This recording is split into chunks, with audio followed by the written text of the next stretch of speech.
ازيكم يا حبايب قلبي، عاملين ايه؟ يعني يا رب تكونوا بخير وبصحة وسلام وسعادة بإذن الله.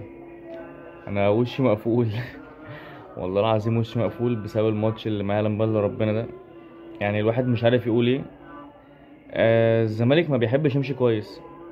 هو تحس كده خلاص بقى عنده عقدة نفسية اللي انا مش عايز امشي كويس. انا لازم اقع ولازم ادي هدايا للاهلي، ادي هدايا للمنافس. انا مش عارف. بجد الواحد اتخنق اقسم بالله. الزمالك يبدأ الماتش اصلا بتشكيلة اسمه اللي هو صراحة اسمه ده، بص حتى نسيت اسمه، اقسم بالله نسيت اسمه. مصدق. باك يمين. ليه بتلعبوا باك يمين؟ يعني انت جبت ورا الافريقي، الورا الافريقي ده اللي هو الصفقة الجديدة. ما تلعبوا باك يمين. نزلوا الماتش ده مع انه جاي جاهز، على قد ما سمعت يعني. جاي جاهز. لعبوا هو باك يمين. نزل عمر جابر. يا عم لاعب اي حد باك يمين. بتلعبوا باك يمين. ولا عمل اي حاجه خالص، وعمال ياخد الكرة مش عارف يستلم الكرة، كل ما يستلم كرة تنط منه، كل ما يستلم كرة تنط منه. محدش فاهم هو بيعمل ايه بالظبط. تمام. آه... خط النص بتاعك هو ما بيتغيرش. مش هو كويس بس هو. انا هتجن. انا بجد اقسم بالله هتجن. انت بتلاعب ادم كايد لعب ماتش النهارده كويس جدا على فكره، يعني الواحد بيقول الحق، لعب ماتش كويس جدا. قضية دباغ او ماشي ربنا نصف وجاب جون. مع انه ما عملش حاجه تاني خالص، ولا شوط شوطه ولا جوه ال 18 بيستلم ولا عامل حاجه، هو فالح بس يطلع بره. يستلم الكرة بره. ماشي، ما بيخش بيها جوه خالص، هو بيستلم الكرة بره، بيلعب تحسه بيلعب 10. عندك عبد الحميد معالي. انت ليه غيرت التغييرات دي اصلا يا عم فريرا؟ ليه عملت شويه تغييرات اصلا بوظتنا خالص؟ ماشي. انت عايز تنزل تشيكو بانزا، عايز ترجعه وتهيئه تاني عشان الماتش بتاع الاهلي. تطلع ادم كايد. هو بيلعب هنا. انت ما عندكش غير عبد الحميد معالي بيلعب برجله الشمال. تروح جاي واصلا عندك ادم كايد مش نافع في الحته اليمين. قصدي الشمال. مش نافع في حته الهاف الشمال. تروح جاي انت معلم بتفكيرك تنقلهولي في الهاف اليمين.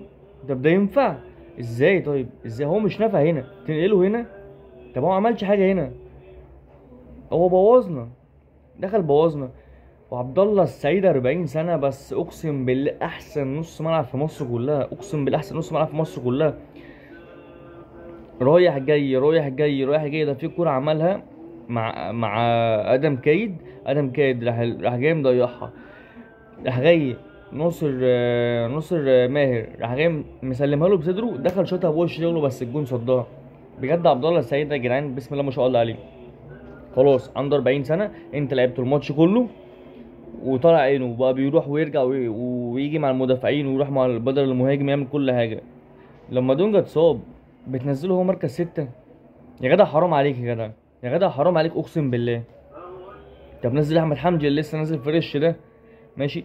ن- نزل اي حد. نزل عمر جابر نزل عمر جابر بدل ما تطلع صلاح مصدق،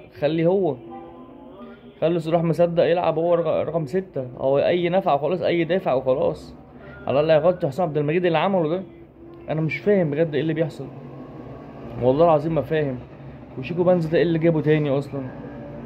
يعني احنا لازم نفوق عشان كده الماتش ده هيبوظنا خالص. انت عندك بقى الماتش الجاي اللي هو الماتش القمه.